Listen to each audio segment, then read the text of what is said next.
जब GB Pant chief minister थे तो उस जगह पर 500 साल तक मुसलमान नमाजें पढ़े। कांग्रेस के जीबी पंत मुख्यमंत्री थे, रात के अंधेरे में उसमें मूर्तियां रख दी गई। मेरी मस्जिद थी, है और रहेगी। उन्होंने मूर्तियां नहीं निकाले और फिर वहां पे कलेक्टर थे जिनका नाम था नायर। नायर साहब मस्जिद बंद करा के वहां पर पूजा शुरू कर दिए और 1950s में नायर साहब जनसंघ के पहले मेंबर ऑफ पार्लियामेंट बने। फिर 1986 में लॉक्स खोले गए, बगैर मुसलमानों को सुने। बूटा सिंह शिलान्यास कर दिए। 6 दिसंबर 1992 को सुप्रीम कोर्ट को ये वादा करके बीजेपी संघ परिवार बाबरी मस्जिद को डिमोलिश कर दिए, शहीद कर दिए। और बीजेपी के पास ये मुद्दा कब आया? आपको मालूम?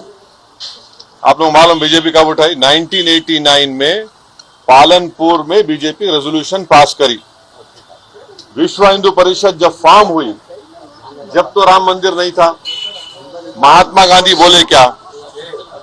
महात्मा गांधी इस बारे में बोले, उन्होंने तो बहुत बड़े, उन्होंने तो हे राम बोल के मारने वाला गोली मारा उनको गोडसे, उनके जबान से ही तो निकला था। वो बोले क्या? नहीं बोले।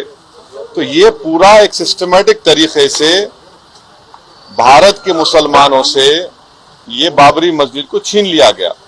सुप्रीम कोर्ट का यकीनन फैसला है। सुप्रीम कोर्ट हमारे मुल्क की आखिरी एपेक्स कोर्ट है।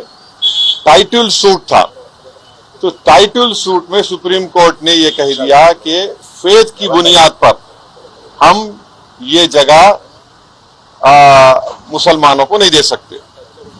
सुप्रीम कोर्ट ये भी कह दिया कि वहां पर मंदिर को तोड़कर मस्जिद नहीं बनाई गई। ये सुप्रीम कोर्ट ने कहा उस जजमेंट में। और मैंने सुप्रीम कोर्ट के जजमेंट आने के बाद ये रिएक्शन आपको मीडिया को दिया था कि एक सुप्रीम कोर्ट के रिटायर्ड चीफ जस्टिस थे, उनका नाम जस्टिस जेएस वर्मा नाम था। उन्होंने सुप्रीम कोर्ट के बारे में कहा था कि supreme court is supreme but not infallible. ये उन्होंने कहा था, मैं फिर से कह रहा हूं।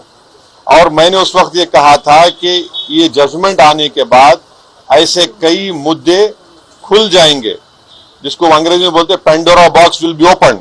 और आज आप देख रहे हैं कि हर जगह पर संघ परिवार जाकर ये बोलता है कि नहीं, यहां पर मस्जिद नहीं थी।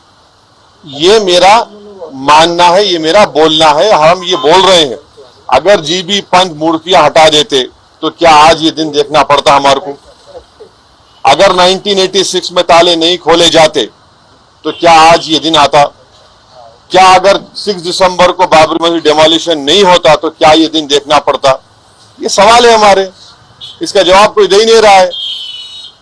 और फिर ऊपर से जो अपने आप को सेकुलर बोलते हैं, वो बोल रहे हैं कि दिल्ली का मुख्यमंत्री और जो अलायंस में है, हम हर ट्यूसडे को सूरजकंड पाठ और हनुमान चालीसा स्कूल में, गवर्नमेंट स्कूल में पढ़ाएंगे। गवर्नमेंट स्कूल का कोई रिलीजन होता है क्या?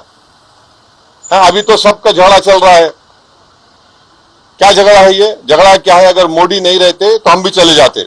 हम उन सबसे पूछ रहे कि बताओ, ये जो मैं बातें कर रहा हूं, 3 इंपॉर्टेंट इंसिडेंट्स बोल रहा हूं। जीबी पंत जब चीफ मिनिस्टर थे 1986, 6 दिसंबर 1992, इस पर क्या बोलना है आप लोगों का? बोलो।